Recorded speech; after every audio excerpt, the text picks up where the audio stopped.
So we have 6 great lightning talks lined up for you, starting with Rahul. So I'm here to basically waste 2 minutes of your time because I made something which is basically useless. And it's just kind of a thought expressed in some code. So I just wanted to drop it, and then we'll be out of time. So it's the only thing that's good that I can say about it is that it's the shortest package ever made. That's why it's also useless, because this is what the code does. Now, if you recognize what this does, then you immediately know that you don't ever want to ship this in production because this will destroy all your animations. Specifically, why I find this useful is that as a package, it allows me to develop in a way that causes everything to animate. Now, if you're familiar with Meteor, you're familiar with the fact that CSS live injection happens whenever you change your CSS file, right? So you change your CSS file, you save, and the CSS changes. But it changes so quickly, often, that you don't even notice the change.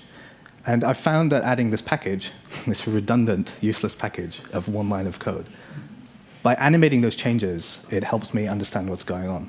So I'm able to develop animated applications like this not because the result is possible due to the package, but because the iteration towards the result is due to including the package. And it leads me to some interesting questions, such as, should we be focusing more on this kind of packages instead of building packages that allow us to modify our results? Rather, should we have more packages helping us iterate, right? So when we include stylus in our app, or less, or CoffeeScript, it's helping us develop. There's a reason for that. But most of the packages we develop together are all about the result. So my question is, should we focus more on not my version of a useless redundant package, but more packages like this that really help you speed up your development? And should we have more animation-specific packages and perhaps imagine what animation can mean for you during development and not just as a result?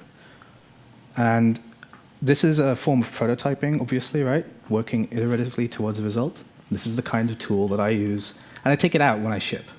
So what kind of packages can we make if we prototype?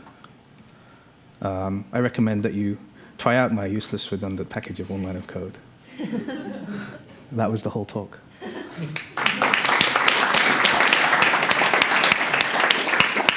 Right. Does anyone have a question? Yeah. Can you make the package only work in development? So the question is whether we can make it only work in development. I don't know. Is there a Meteor is development mode? There isn't. Yeah, you could use them. I could probably hack it, but then it wouldn't be a package with 1 line of code anymore. And I wouldn't have one thing to say about this package. Any other questions? Okay. Thanks very much, Rahul. Thanks.